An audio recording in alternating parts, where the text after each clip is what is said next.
ত্রয়োদশ জাতীয় সংসদ নির্বাচনে চমক দেওয়ার মতো তথ্য সামনে এসেছে। ৩০০ আসনের মধ্যে ২৯৯টিতে ভোট গ্রহণের পর দেখা যাচ্ছে বিজয়ী ১৭৪ জন নিজেদের পেশা হিসেবে ব্যবসা উল্লেখ করেছেন। অর্থাৎ অর্ধেকের বেশি সংসদ সদস্য ব্যবসায়ী। রিটার্নিং কর্মকর্তাদের কাছে জমা দেওয়া হলফনামায় বিশ্লেষণে এ তথ্য উঠে এসেছে। এবার প্রার্থীদের বয়স, শিক্ষা, আয়, সম্পদ থেকে মামলার তথ্য সবই হলফনামায় উল্লেখ করা বাধ্যতামূলক ছিল।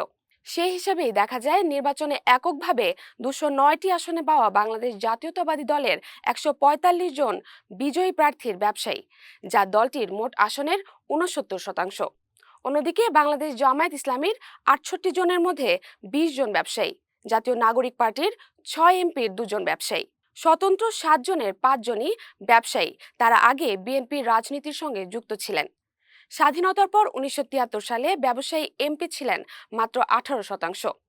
১৯৯১ সালে তা বেড়ে যায় ৩৮%। আর ২০২৪ সালের দ্বাদশ নির্বাচনে এই হার দাঁড়ায় ৬৭%।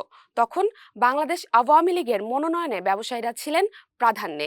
ট্রান্সপারেন্সি ইন্টারন্যাশনাল বাংলাদেশের নির্বাহী পরিচালক ইফতেখারুজ্জামান গণমাধ্যমকে বলেছেন, সংসদে ব্যবসায়ীদের প্রভাব বাড়লে ব্যবসা রাজনীতি একাকার হয়, রাজনীতি ব্যবসায়িক মুনাফার পুঁজিতে পরিণত হয়। সংসদে ব্যবসায়ীদের প্রভাব বাড়লে রাজনীতি হয়ে ওঠে মুনাফার হাতিয়ার। নীতি নির্ধারণ চলে যায় স্বার্থান্বেষী গোষ্ঠীর হাতে।